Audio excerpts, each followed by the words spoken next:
Alright, so Abhumans of 40k, Catgirls, Goliaths, Navigators, and more. Alright, so this was made by BC Bud. He's a smaller channel. I see he's smaller than me, which is a rarity for me to run into another channel that's smaller than I am. But this was requested by the absolutely loyal Space Marine. And you can tell he's absolutely loyal because his name is the absolutely loyal Space Marine. Dark Angel. Anyhow, so we're going to go ahead and check this out. Again, it's by BC Bud. I'm going to check his description, see if he has a Patreon or anything like that. I have my own. It's going to be down in the description. If he has one, it'll be beneath my own, right next to the original video. And please, guys, check out the Discord link. Pop in there. I have a bunch of channels where we have art. We have artwork discussion, video game discussion. We even have a group of people that are gamers that, you know, every couple of days they get down and they play tabletop games in one of the channels. So anyhow, nothing else said. Let's start up. Let's take a look at this. This is BC Bud's. Well, is it BC Bud's? BC Bud's Abhumans of 40k, Catgirls, Goliaths, Navigators, and more. Everyone, it's your Bud. Today I will be talking about the Abhumans of 40k. There are very few specific Abhumans in the Imperium, despite their variation, as stable mutations that can be described as Abhumans are rarely accepted within the Imperium of Man. True. For those unaware on what the difference between humans and Abhumans are, I'll explain. A Space Marine is a genetically modified human that surpasses its natural form. Standing beside a regular human male, you would be forgiven for believing them to be completely different species. An Abhuman, though, is a completely different story, whether mutated by engineering or tampering with genetics in humanity's ancient past, or by exposing humans to chaos in a defining event, or constantly upon their homeworlds. And then sometimes, there might have been humans who just evolved, living on... Okay, I'm going to expand on what he just said. The difference between... Okay, it's one of the things. Kill the alien, the mutant, the heretic. The difference between a mutant and an abhuman is an abhuman can reproduce more of its own kind. It is a strain of humanity. A mutant, on the other hand, is just a mutant.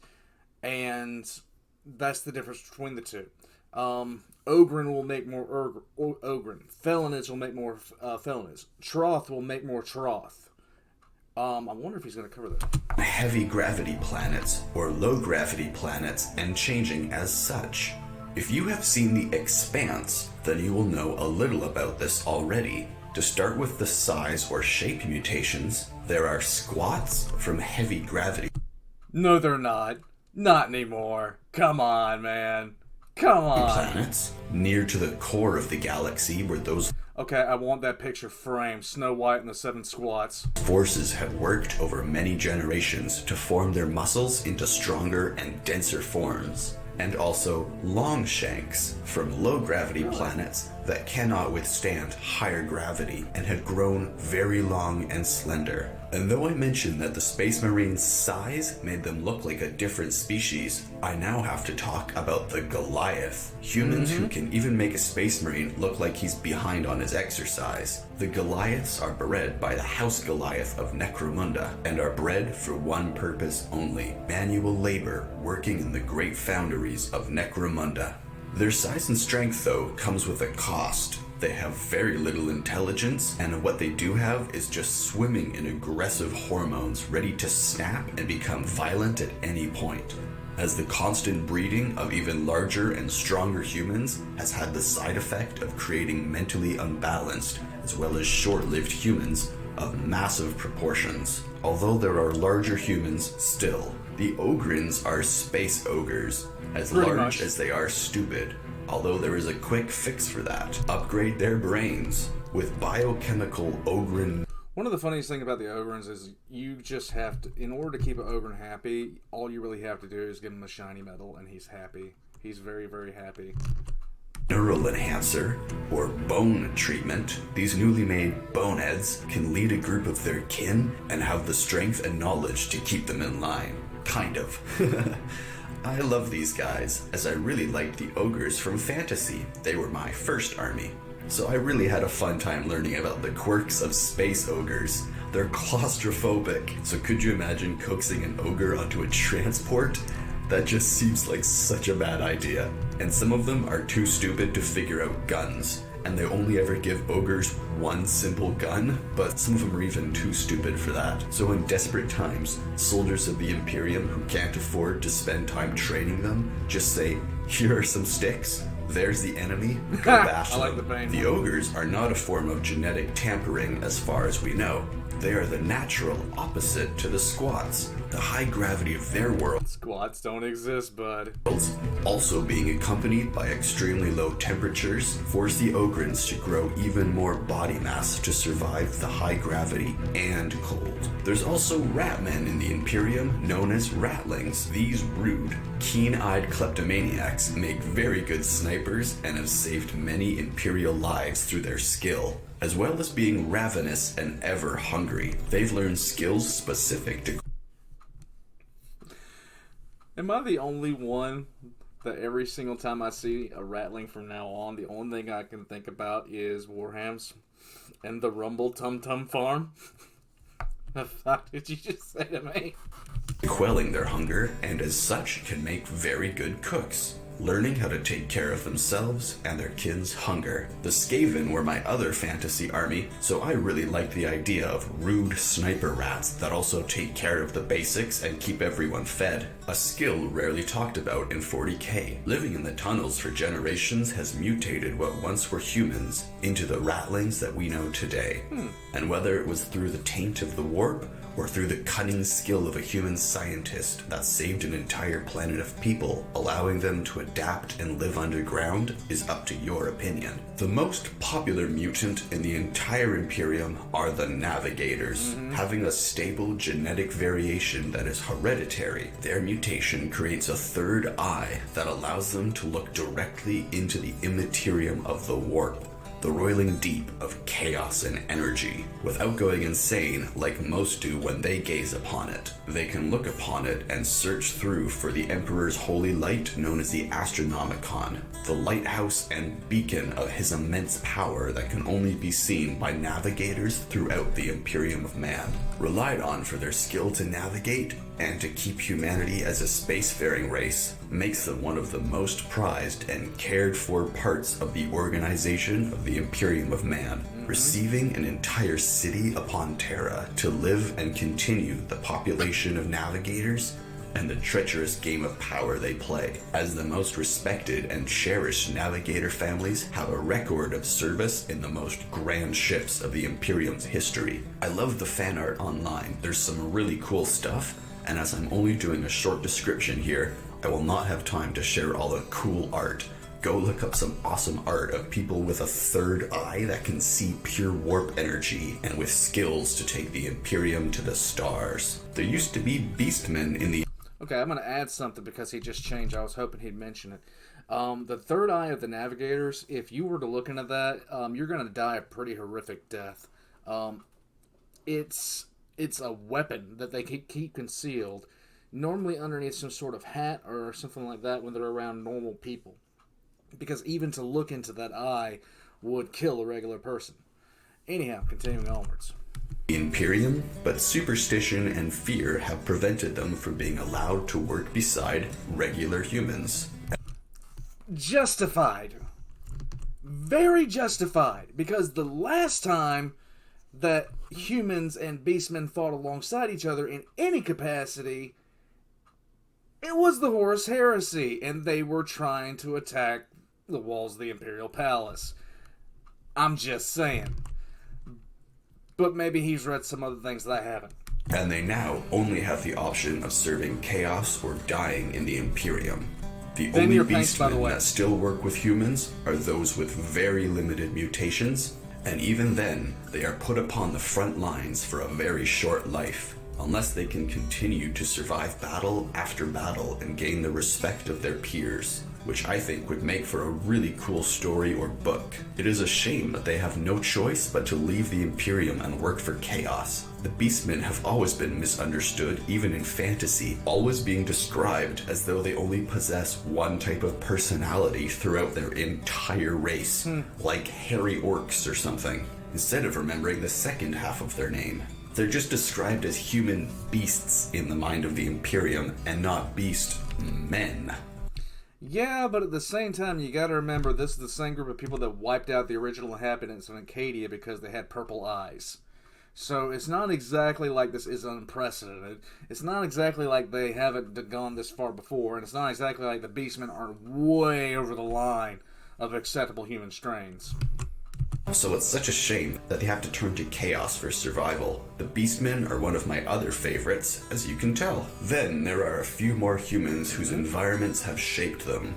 And once again, whether there was help from human science to achieve this, or a touch of chaos, these next have come about on many environments that the majority of humanity still remains unadapted to. These forms being ocean humans and space humans. The Pelager, or Homo sapiens oceanus, are adapted for life in or near the sea. With a set of lungs and a set of gills, they are as comfortable on land as they are in the sea.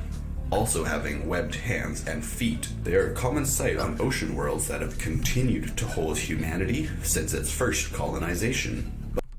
Legit? I didn't know that. But they're rarely seen outside of these worlds. I would love to see them make their own spaceship like the Xindi of Star Trek, and when I say the Xindi, I mean the Xindi of the sea. I mean, hey, the Xindi are kind of similar to the Abhumans, aren't they, with their many forms and... That creature right there is a psychopath. Yeah, anyhow, moving right the hell along. Interesting. Anyways, humans that have gills and lungs are so cool. That means there's an Atlantis-type empire out there of humans, maybe even from the Golden Age that is yet to be recontacted. Whether still advanced, or as the same level as the Imperium, I would love to see an underwater city filled with these people. There's very little written about them, but I always get the Abe Sapien feel, you know, Abe Sapien from Hellboy, although without the scales. And I guess that would be, you know, the updated version. I can't remember the name of it, but you know, I'll put a picture up and you'll know exactly what I'm talking about. There's no scales or anything, although I'm sure there's still further variation, sort of like the Council of Different Races in Aquaman. I wonder if there's like prawn humans or whatever, you know, all those different variations they have. One of my absolute favorites of the Abhumans are the Nightsiders, who live in such darkness that their eyes have either adapted to achieve sight in such low light, or they have lost sight altogether.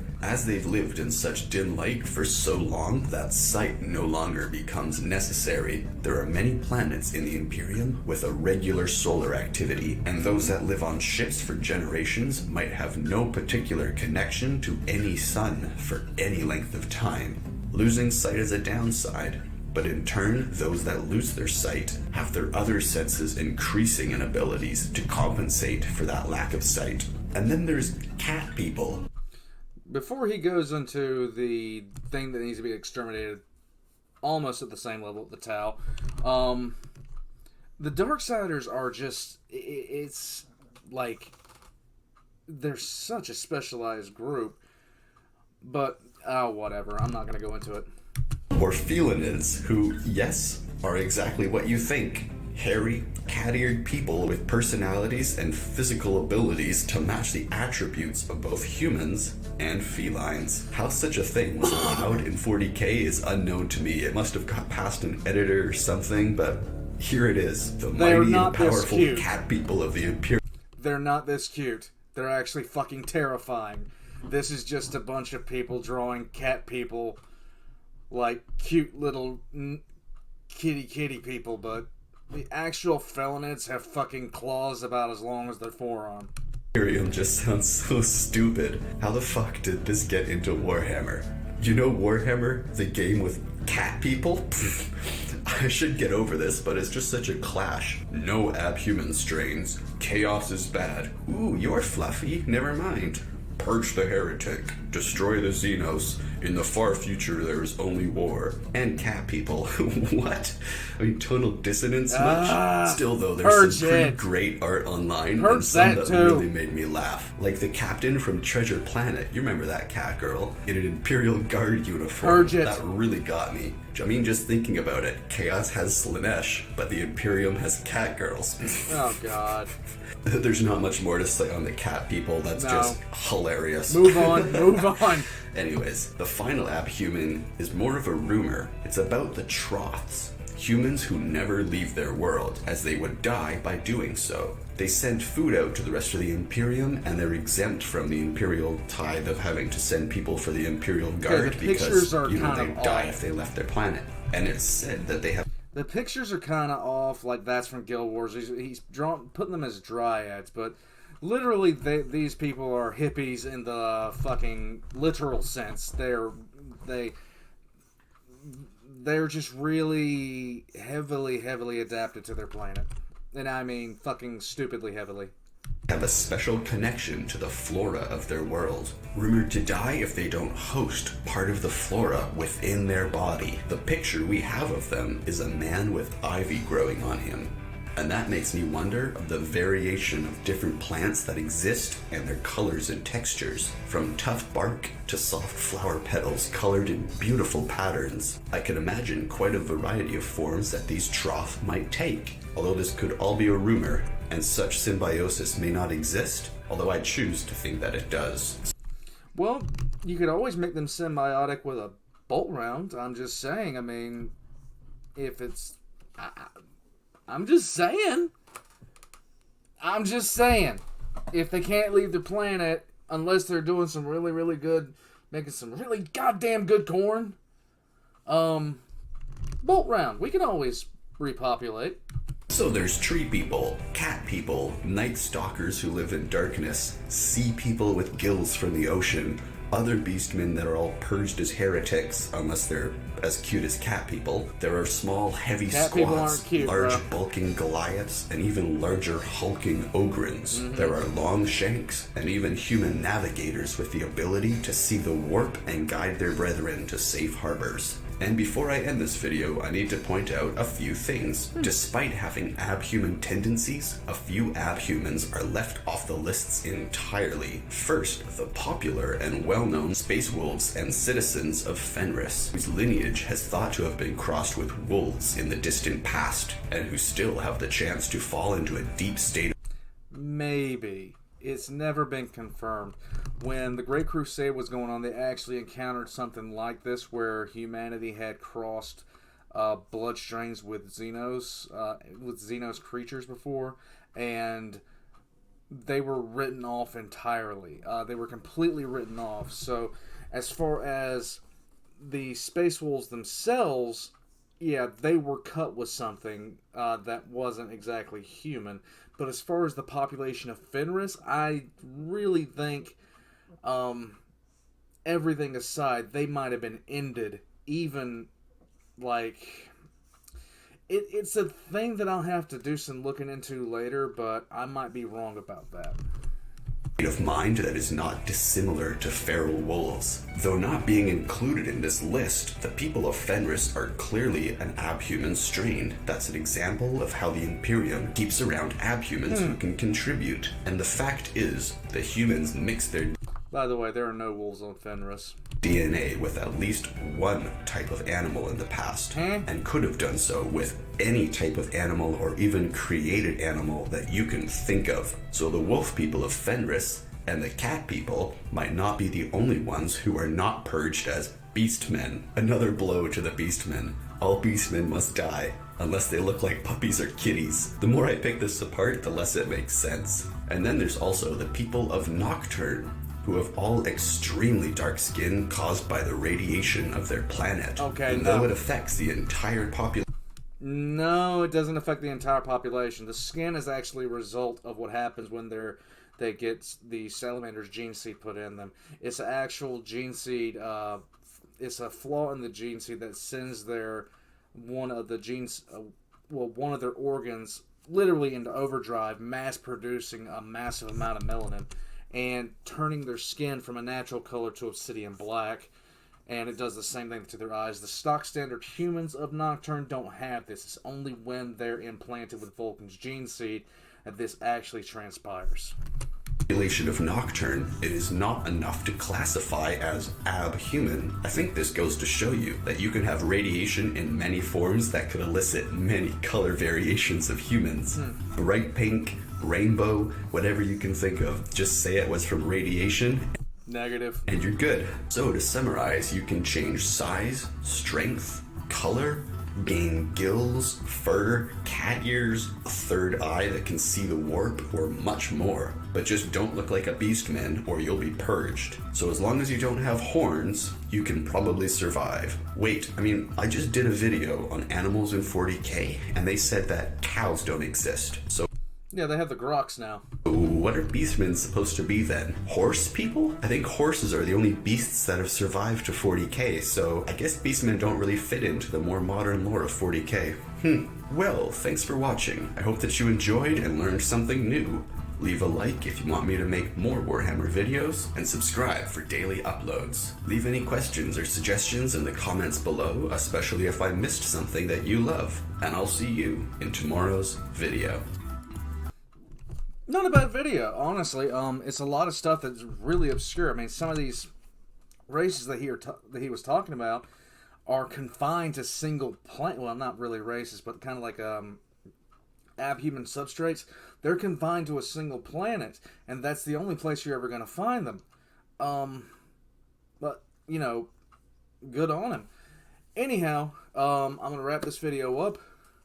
I'm going to pet this pug, and I've got a script to continue writing. If you like the video, please like and subscribe. And I have my Patreon and Discord links down below. And if he has anything in his own description, I'm going to put it down below. And I will see you guys on the next one.